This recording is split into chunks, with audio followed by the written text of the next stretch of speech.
Promote a culture of inclusion, supercharge your communication, and unleash the full potential of your teams and leaders with the Inclusive Handbook collection from the Diversity Movement.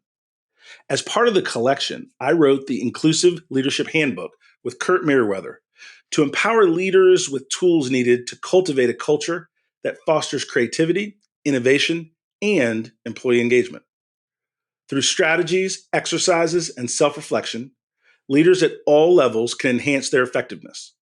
Learn more at thediversitymovement.com/store.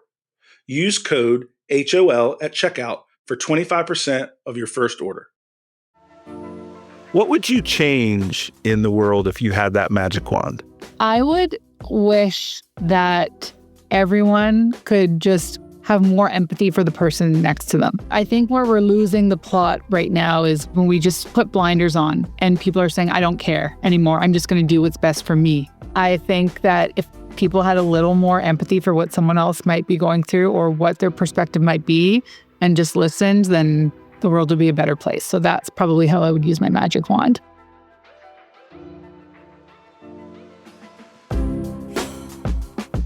Welcome to High Octane Leadership with Donald Thompson. This season, we're diving deeper with more solo episodes, where I'll share the experiences that have led to recognition by EY, Forbes, Fast Company, and others. Not as a boast, but as milestones on my entrepreneurial path. From growing multi-million-dollar firms to successful business exits and building high-performance teams with a global perspective.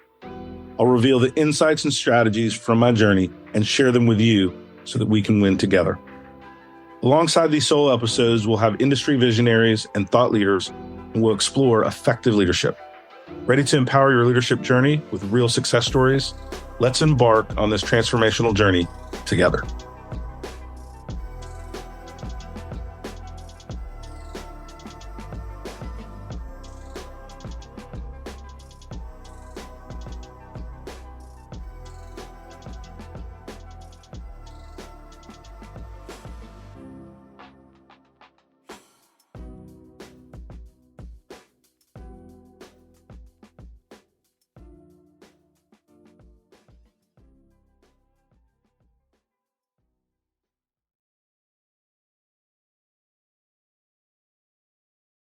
Hello, my name is Donald Thompson, and welcome to another episode of High Octane Leadership. We have a special instance of our podcast today. This episode is brought to you by Workplace Options Center Organizational Effectiveness. Our guest today, Bianca Freedman, is CEO of Edelman Canada. In her current role, she oversees strategy, operations, and culture across 5 offices, close to 300 employees.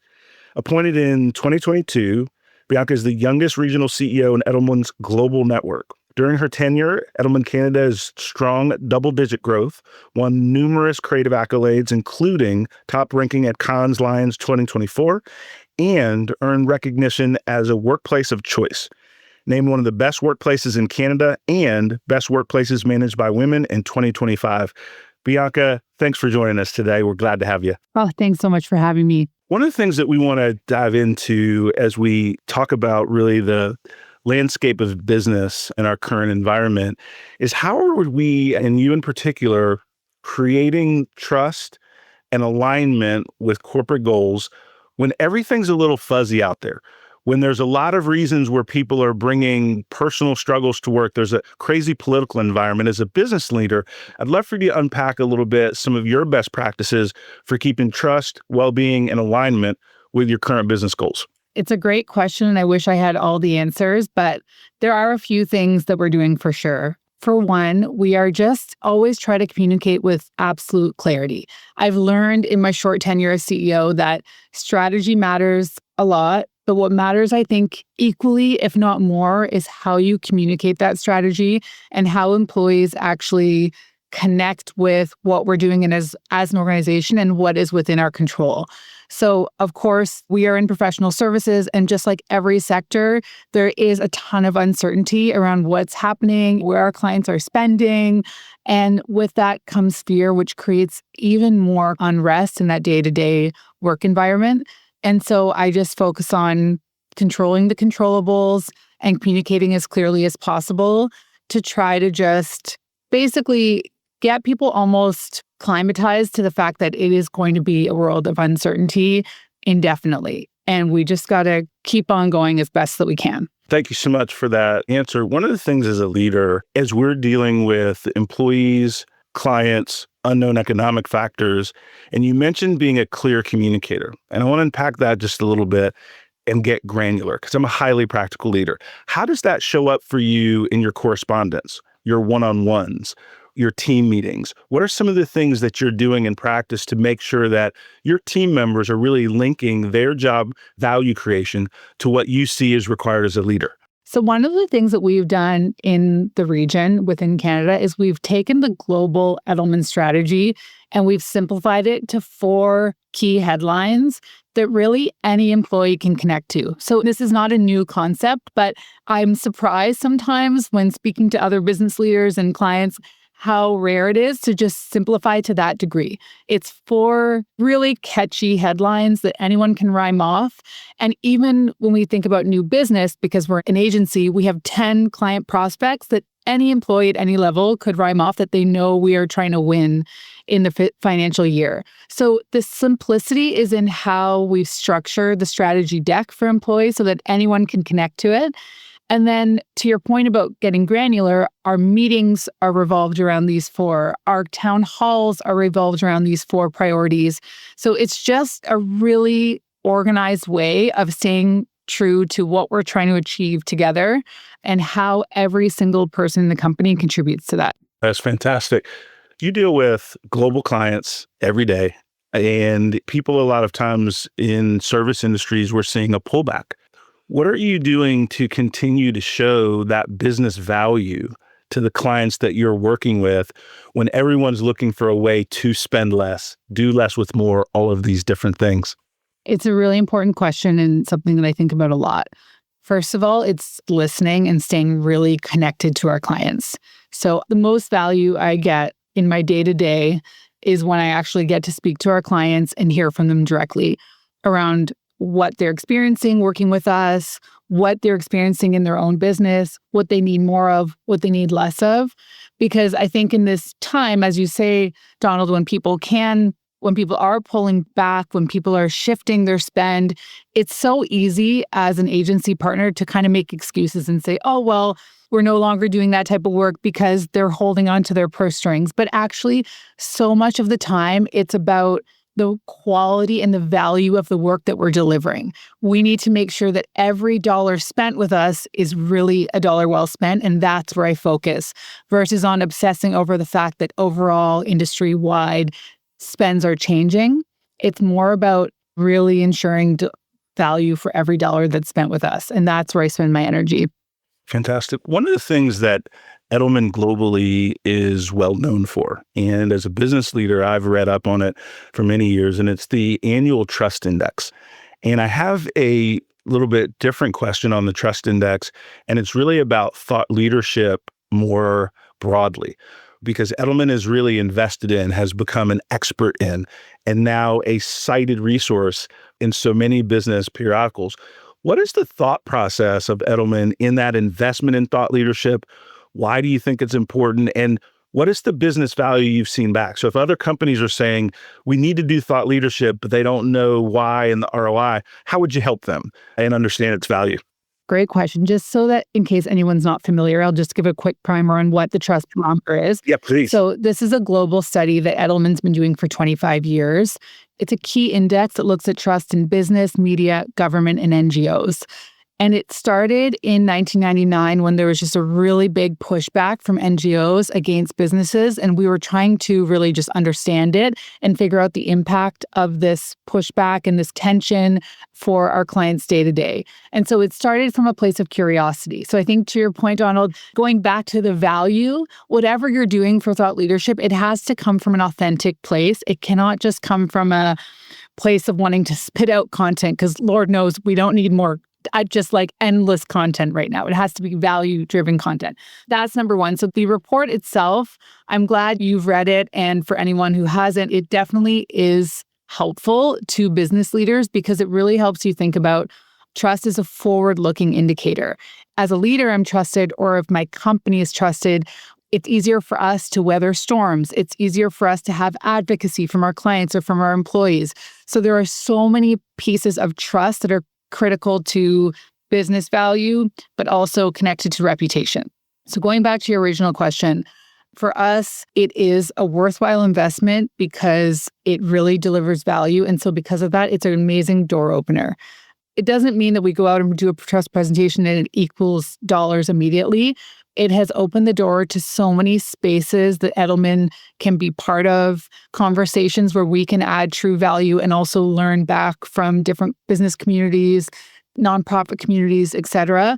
So it really is a two-way street of us being able to offer something to the world, but then very much have doors open for us to be able to explore new business opportunities. That is really, really powerful. And I think that what I've seen in my own personal branding and the work that we're doing at Workplace Options is when you give people relevant information that can make their job better, then they start to look back to you the next time they have a question. And I try to keep it really almost that simple, because for the clients that we serve in the health and well-being space, we want to be that first call when organizations really need that support. I want to now switch to your growth and career arc and now becoming a CEO. There are folks that are listening that have goals and aspirations to continue to grow their career. What are some of the things that you did, cheat codes, if you will, little nuggets of advice that you would pass on to others as they were looking to grow their career and eventually knock on and then open that door to the C-suite? Thank you so much. I was just as surprised as anyone at the beginning, because it definitely did happen sooner than I would have thought. And there's a lot of learning in that alone. So maybe that's a whole separate podcast. But I would say I might be unique in that I've never been one of those people to have a really strong 5-year plan or 10-year plan or really capture long-term career goals. Now, I'm trying to work on that now because I've been enlightened with all of this amazing executive learning at this level that has shown me that having a plan is a really good way to be more deliberate about your choices. But what I have always done, and this is probably what's led me here, is every role that I've had, and even going back to high school jobs, lifeguarding, being a camp counselor, whatever it was, I just try to do the best possible job in that role. And I do think there's something powerful in just being so present in what you're in. Sometimes I speak to people who are obsessed about the next step just as they're getting into the one step. And I think if you do that, you kind of miss the real learning opportunities that happen in that place that you're at.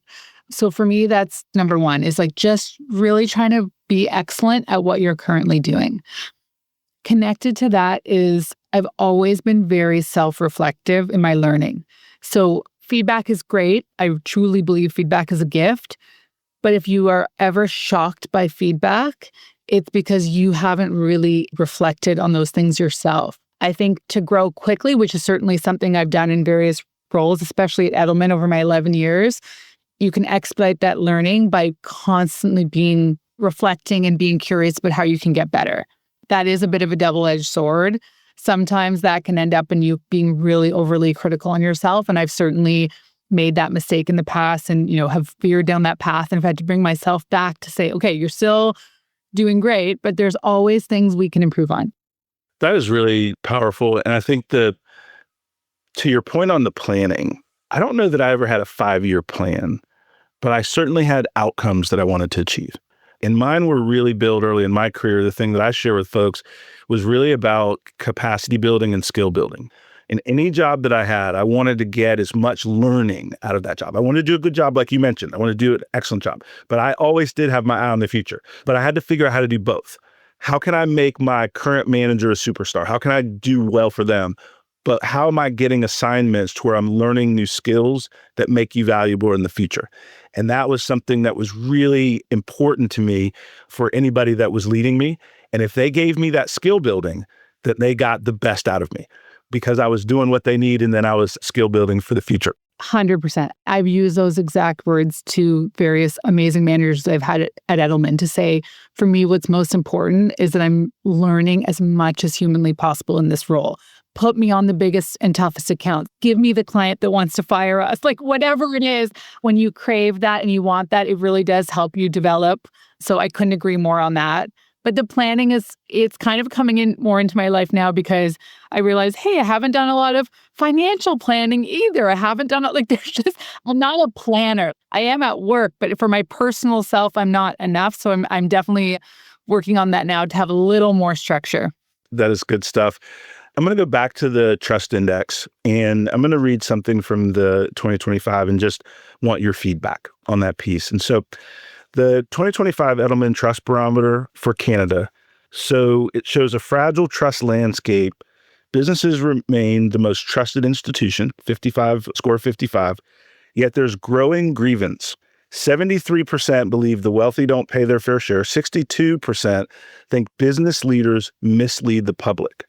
And so I want to go to the 62% on misleading the public. What do you think are some of the contributors in that downward trajectory of people looking at leaders across the landscape and that trustworthy being even more fragile than ever before? So the two things are connected. The grievance and then the mistrust of leaders are very much connected because there's this through line. If you look at all of the data in Canada, but even globally, there's a through line of this financial insecurity that so many people are feeling. And so that puts you in a place, and you know this better than anyone, it puts you in that place of fear. And so it makes you less trusting of the system at large, including business leaders or government, et cetera. In true Canadian style, we're technically in the neutral category, but we're distrusting of CEOs and we're distrusting of leaders. And it's because it's the combination of people feeling so stretched individually that they can't even do the things that the generation before us were able to do, buy a house, things like that. And then they're also feeling like leaders don't necessarily understand us and are not connected. Now, why is a good question. I think that you don't have to look very far without getting political, but in the news, you see certain leaders that are celebrities, whether they're in Canada or in other parts of the world, who are using misinformation. They're getting that. It's the overall feeling of I'm being lied to. It's also happening right here in Canada. And we do like to think we're sort of on a high horse in Canada, but there's a lot of stuff. You see those dark tones in the trust research this year of things that are happening right here in our backyard, like even around activism, you'll see where people are basically saying they're okay with people turning to extreme levels of activism. That is right here in Canada. And it's all connected to this place of fear and uncertainty that many Canadian households are in. On CEOs, though, specifically, it's interesting because people trust my CEO, so they'll trust their own CEO, but they don't trust CEOs in general. That's a powerful slice. It is because, and if you think about it, proximity is so important to trust. So if you have regular connection points with your CEOs, and this is why, in our business, we tell so many clients, like internal audiences are so critical to stay connected, for employees to feel heard, because there is that trust in your own company, and you definitely want to trust that your leader will act in your best interest. But most Canadians can't name a CEO externally. And the ones that they do see, celebrity type CEOs, they don't necessarily believe are connected, again, back to the grievance point, to what we're experiencing. So there's a disconnect. No, I appreciate that answer. And I want to extend on one component of it, which is your internal audiences. There's a lot of business leaders that will listen to this podcast with us, and they want to learn from you and I, and they want to understand. And one of the things is I work, and I had the opportunity to do some training for an entire marketing team of a firm. And we talked about leadership, and they used our LeaderView tool that we talked about offline and different things to help grow and scale that leadership team. But one of the things that they were very light on was their focus on internal communication. They had all of the tools, all of the messaging, all the things they were doing to grow market share, to get their share of voice, all the different things. But then when it came to internal comms, there wasn't those similar set of tools. And so I wonder if you have some thoughts and some perspective to offer folks about how they can get more serious, more committed in their internal audience communication, just like they do for their external brand. I cannot stress enough how important internal comms are. And this is for the big moments, town halls where we're celebrating things or when we're sharing difficult news. All of those key moments are important. But what I actually believe is it's the day-to-day micro communications that are equally, if not more important. So if somebody leaves, do employees hear about it from their direct line manager so that this person left and that the work will be going to someone else or whatever needs to happen to maintain business continuity? There's an empathy and a care around communication for everything that's happening in the company. That is super important. And you have to find a rhythm that works for the organization. I always think about WestJet as a great example. They have always prioritized internal communication. Their former CEO, Ed Sims, is kind of a pioneer in the space where he was one of the early CEOs to write his own daily blog. And he would send it, I can't remember if it was daily or weekly. It was a regular blog that he would send out, typos and all, and people felt very connected to him, right? And they understood him. And when I was at Walmart, we did the same thing for our CEO at the time, Shelley Broader. The rhythm worked for these companies. It's a really great way to build that trust. But then it's also critically important that day-to-day managers are equipped to be able to communicate clearly. And sometimes it's difficult stuff, but you communicate clearly and we move on. And there's that trust that's built over time. So I cannot stress enough the importance of internal comms.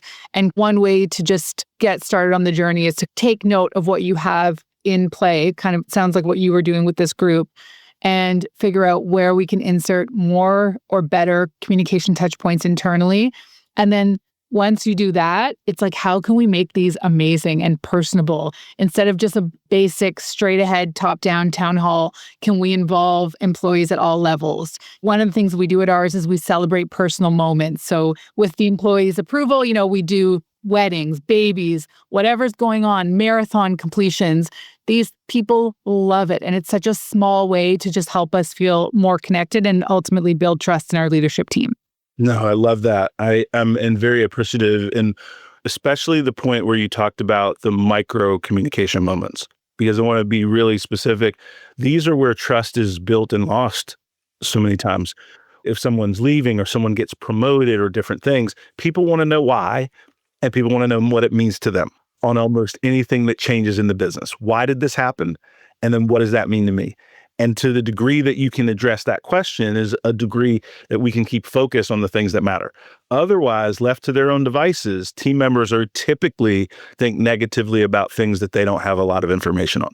And that's something that I've seen over the years. One of the things that we do at Workplace Options is a psychological safety study across over 15 geographies. And one of the things that's a through line, and we saw this in Canada, is tension with one's direct manager being one of the most critical workplace concerns.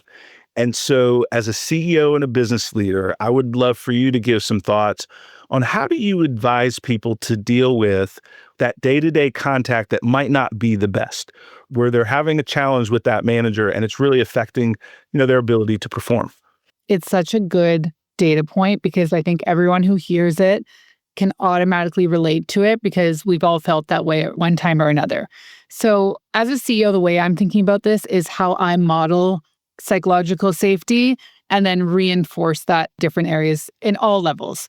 And so I think when we think about psychological safety, we think more about the positive aspects, making sure that when you have a meeting, you speak last as the leader or you invite open criticism. So these things are important. But what is the real test, I think, is when something goes wrong and something is messed up or off the rails, how do we respond? And this is where leaders will forget to model the behavior, and it is so important. And I think it's especially top of mind for me because in the professional services industry, this happens, right? Mistakes happen on our side, on our client's side.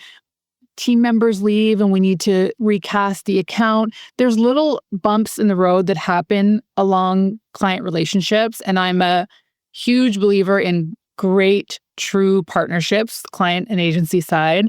And for that, actually, the ultimate goal is to have psychological safety across the whole group, client and agency. Very difficult to achieve, but amazing when it happens. But yeah, so one of the ways that you have to reflect is what happens when something does go wrong and a client is not happy. as a CEO, I'm not going to blame someone. I don't care whose fault it is. All I care is that we fix it for the client and we move forward.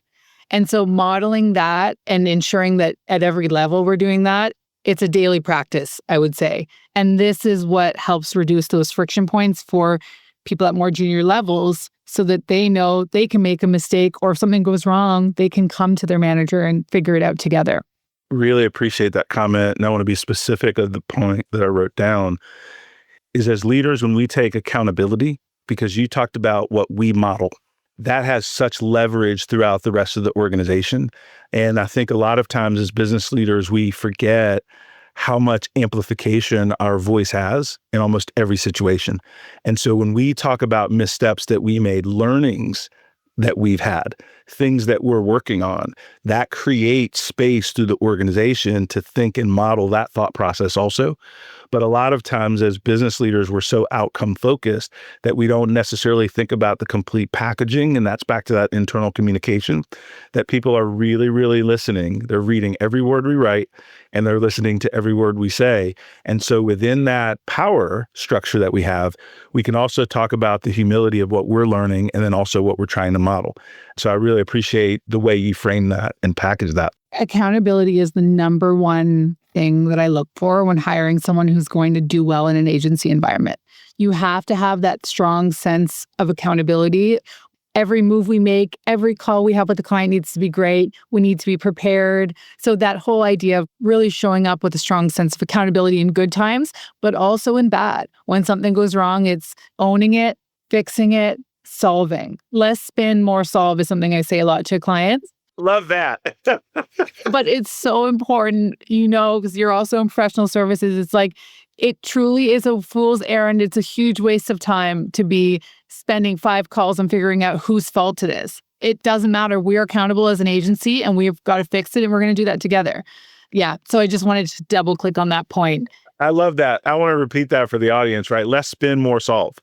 Because if we're in the business of trust across whatever industry we're in, people know in their businesses that things make mistakes. But when you own it, fix it, and then put in the framework so it doesn't happen again, I've had clients give me grace throughout my career. Absolutely. And you know what? They make mistakes too. And then we don't say, hey, you did this. What value? How would that help us? It wouldn't. So absolutely. As we wind our time together, and when we talked, and I know how busy you are, so I'm super thankful. If you had a magic wand, I'm going to zoom out because we're not going to get political on the show, but I'm going to give you this magic wand. What would you change in the world if you had that magic wand? As we start to land the plane for this discussion, what would you do with that magic wand? It's a good question. I would wish that everyone could just have more empathy for the person next to them. And that could be someone who thinks completely different politically than you, or just comes from a completely different lived experience than you. But I think where we're losing the plot right now is when we just put blinders on and people are saying, I don't care anymore. I'm just going to do what's best for me. And that sort of individual mindset. I think that's dangerous. And I think it is showing up in the trust results. People are scared of that mentality. People are rejecting, at least in the Canadian results, they're rejecting this really divisive way of life. And I think that if people had a little more empathy for what someone else might be going through or what their perspective might be and just listened, then the world would be a better place. So that's probably how I would use my magic wand. Bianca, thank you so much for joining us today, spending time with us. The time went super fast, as I knew that it would. The thing that I would leave for our audience last is just to really double click on something Bianca said earlier, is that proximity is important to trust. And so as business leaders, we need to make sure that we're visible, that we're staying connected with our teams, because that allows them to increase that trust barometer in our own organization, because we work really hard to stay connected with folks. And that bleeds into, or in that opportunity within that internal marketing and comms. And again, those micro communications that Bianca talked about. And so again, thank you so much for spending time with us, and look forward to continuing to stay connected with you and partnering with you, and just being a resource for one another wherever we can be helpful and support one another. Absolutely. So good to see you, and thank you for having me on. Talk to you soon.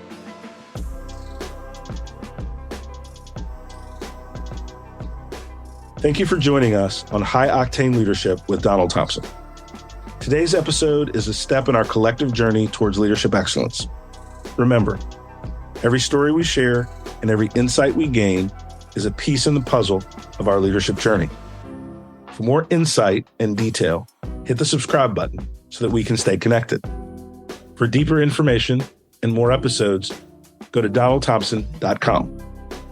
Continue to lead with vision and purpose, and until we meet again, embrace your role as a high-octane leader in the ever-evolving world of business.